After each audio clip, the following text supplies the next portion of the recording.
Well, Is there an art to a goal line stand, or just defending the 2-foot line in general? I just think it's a combination of things. I don't think you make a goal line stand without the right type of guys. You got to have the right 11 guys out there with the right mindset, the right belief, and then from a technique standpoint, the pad level and the get off, and then from a scheme standpoint, just executing the scheme, because there's a lot of little things that are happening extremely fast inside the 1 yard line. Offenses now are more scheme driven inside the 3 than ever. So, but our guys, more than anything, it was just having the right guys out there, and to go have a run like that, just really proud to coach a group like that. Inside the 3, what are you seeing that makes it more than ever? How has that changed? Just the amount of motion and the types of motion, the formation variation. It used to be like goal line is a very specific, very narrow menu of plays, and now it's the opposite, and so there's a lot to defend down there, run and pass, not to mention, the quarterback sneak element, the running quarterback element. You've got elite, red zone targets that are isolation players, and then just all the crossing routes and the potential traffic issues. There's a lot going on, and like I said, it's the types of motion that makes it really tough. So, again, our guys handled it well. We've handled it well all season, and our guys, I think, have really showed what they're made of down there. Is what Kool-Aid did down there as impressive as anything else? He seems to have a comfortability that Yeah, Mike, I think who he's playing against, too, really matters. I mean, that kid is having a heck of a season for them. A first-round pick who's, he's going to be a heck of a player. So I think who he defended also matters, too. So I think a big confidence builder for him, because anytime you can get tested twice down there and feel like, you had the edge, that's the characteristics of a premier corner. So, I think that big confidence builder for him, and, he made some plays down there for us, and those were big stops for us. Is there anything in general that Kool-Aid is doing way better now than he was even doing 6-7 weeks ago?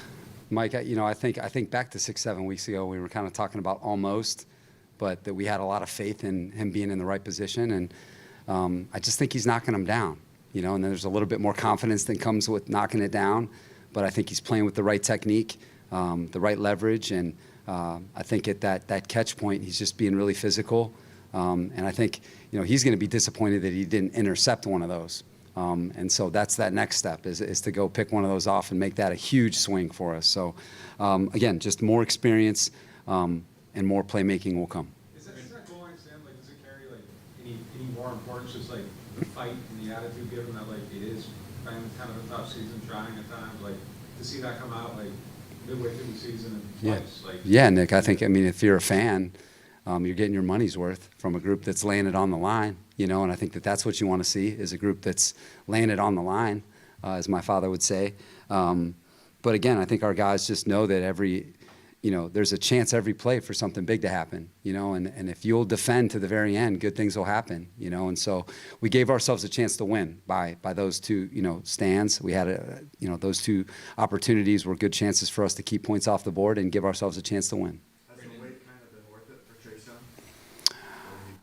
Yeah, I believe so. I think that you guys have seen each game he's gotten better and better. And again, that's what we expect based off how he played all through training camp. He played like this all through training camp. It's just been a delay for everyone else to see it. But there's little things that he can continue to improve as, these games progress. And, as we've mentioned, he's just an impactful player on all downs. We need him to be that way for us, and I'm happy for him because he's had to be patient, which isn't easy, but the playmaking has been there, and we're excited about that. Stolber didn't have any defensive snaps at all last year, so I'm kind of wondering when, the vision for him, the role he had, and then sort of kind of crystallizes. Yeah. Anything to go off of. Right. I think our first vision kind of started at the end of OTAs, around minicamp, and it's just passing 7-on-7 and stuff, but you could just see the speed, kind of effortless speed, speed that stands out on the silent tape, and again, as a zone defender, can cover a ton of ground, and then he can match people and play them, whether it's pattern match or man-to-man.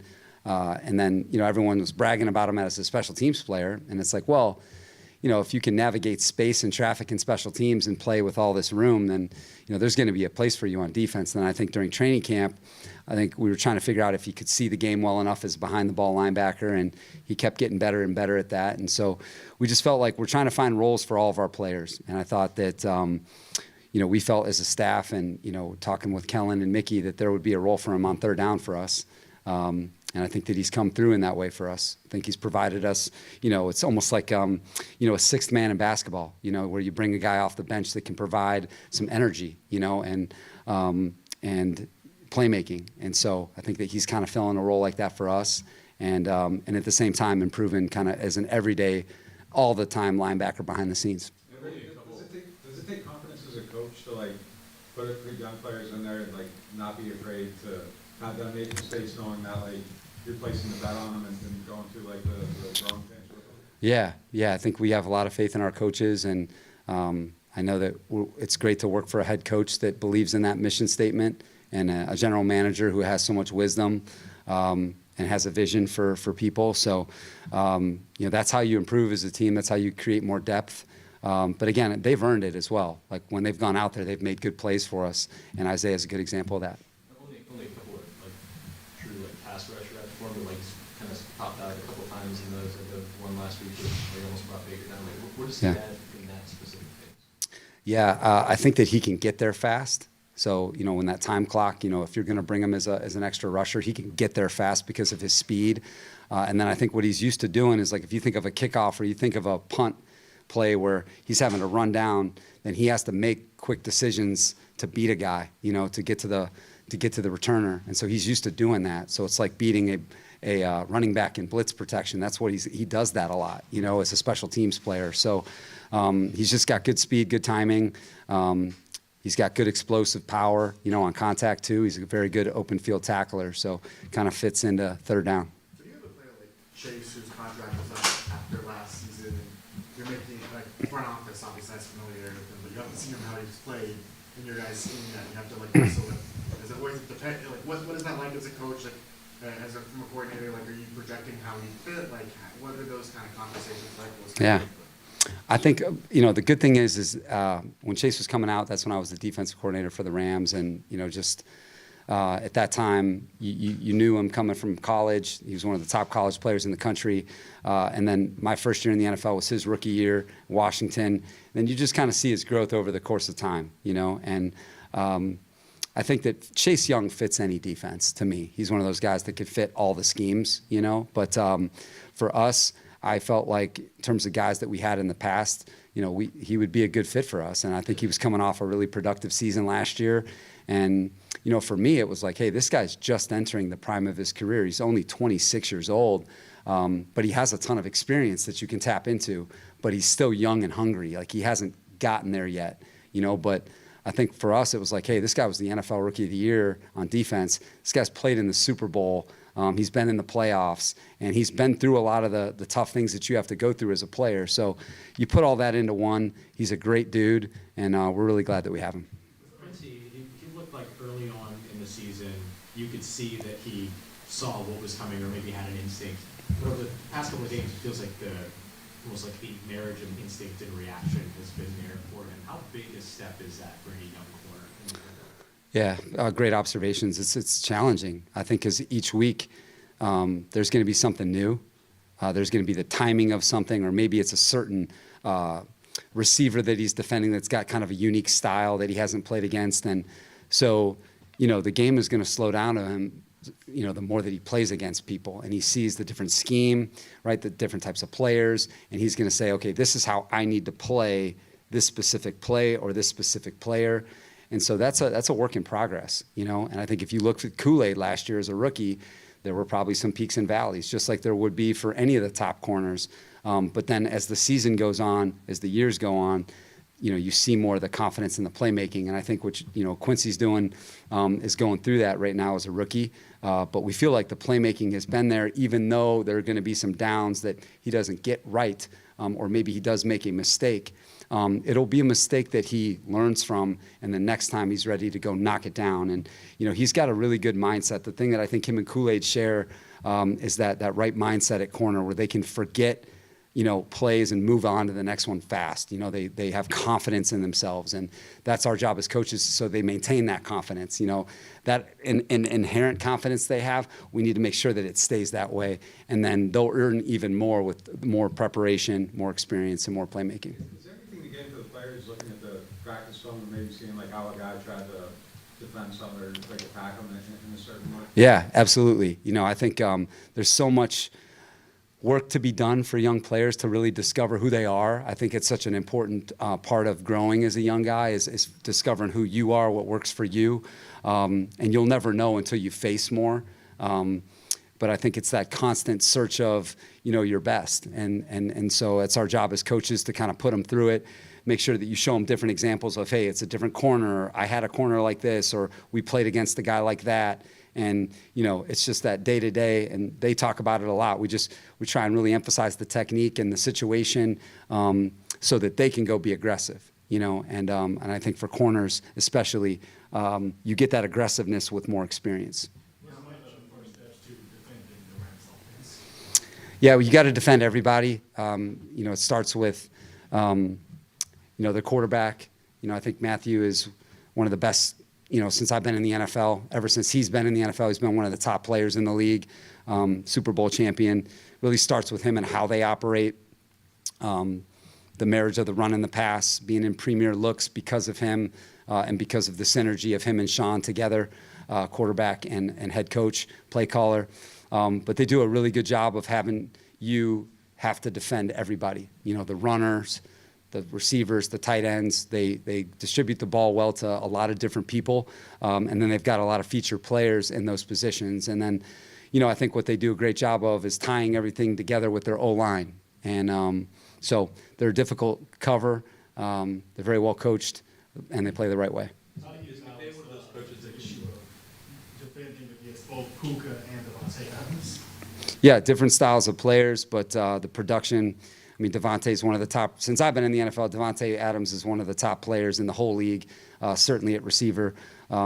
Just the route tree, the playmaking, run after catch, all of it. Inside, slot, outside, wide. He can do it all. And then Puka's just established himself as one of the top young guys in the league. He moves around a lot, plays in the slot, plays out wide, is a real factor in the run game, the screen game.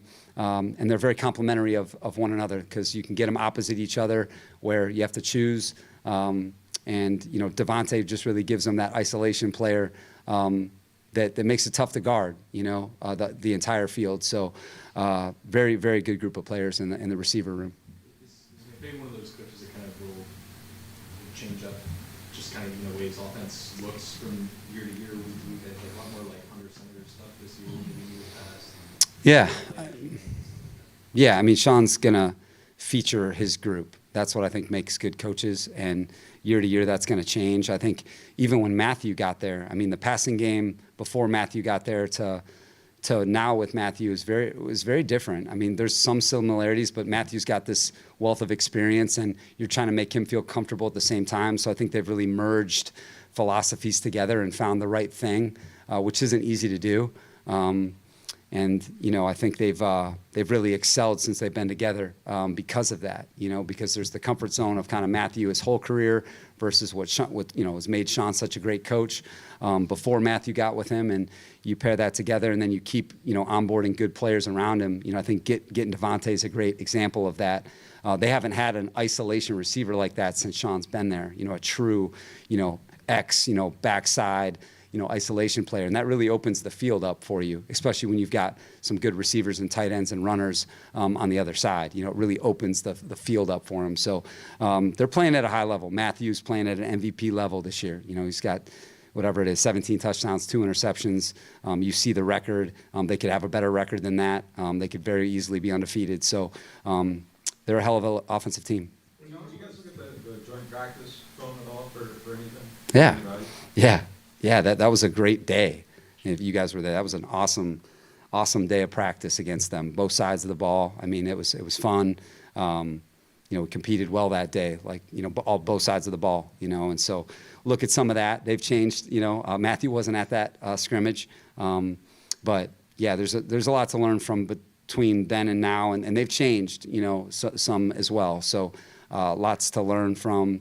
And like I said, they're a tough cover. It'll be a good matchup. When you're dealing with the quarterback that's been in the league as long as Matt has, he's seen everything, does that affect how much you're disguising, in the sense that he's probably a little harder to confuse, and if he sees the disguise early, you can, like, how do you balance that? Yeah, well, it's a great point. It's hard to fool the guys that have seen it all. So you definitely don't want to fool yourself, because the last thing you want to do against the guy that's seen as much as him is be out of position. So we have to strike that right balance. You have to make it about you. You're going to have to execute at a consistent level. And that's what special quarterbacks force you to do, is execute consistently for 4 quarters. So we need to play a physical, tough, smart football game to win. And we got to do it the whole way, because that's what quarterbacks like this demand from you. You mentioned the importance of having the right 11 on the goal line. Yeah. You had, I think it was 9 total plays between those 2 possessions with the penalty. Were you able to keep the same 11 on the field, or do you try and rotate fresh guys and still have the right 11? Yeah, great point. We did sub a couple guys. Like, I don't know if you guys saw it. DeMario couldn't even breathe after the first goal line stand. I was wanting to get through some of the pictures before the goal line. He's like, I need a minute. I mean, he literally had nothing left. I mean, if they could have just seen how our guys sold out for that, it was really a cool moment. But there was a couple highlights. Chris Rump ended up being on the goal line, and if you'd have told me when we drafted Chris Rump that Chris Rump would be on the goal line playing as well he was playing, I would have called you a liar. But when I said the right guys, it's just the people with the right mindset, the right, attitude for that type of play, and that's what we had. We were able to keep some guys fresh in there, especially on the D-line. Those big guys up front, though, Shep, Gottschall, Bullard, that group of guys, Brian, they were in there most of the time, and that's what made it so impressive. We were able to get a couple new edge guys in there, but those big guys were holding it down for us. What has made Chris so effective in the run game? Because, like that 4th down, I think he kind of had that rush. Yeah. Like, he's not the guy you look at and say, oh, that's a run defender, but he does seem to grade out pretty well in that part of the game. Yeah, he's just a football player. His brain works, and he's got instincts, and he's fearless. And so he can overcome maybe some of the physical limitations. It's because that's the definition of a football player. And that's what makes good football players, is your toughness, your instincts, and if you're fearless, And so he has that quality, which can overcome his, stature at times. And it was a hell of a job by him. He's having a good season for us.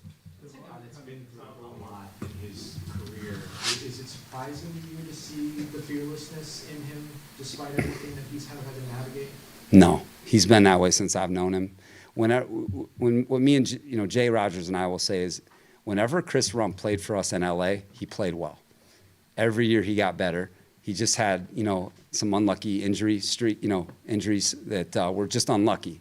But whenever he was in there, he always played quality football for us.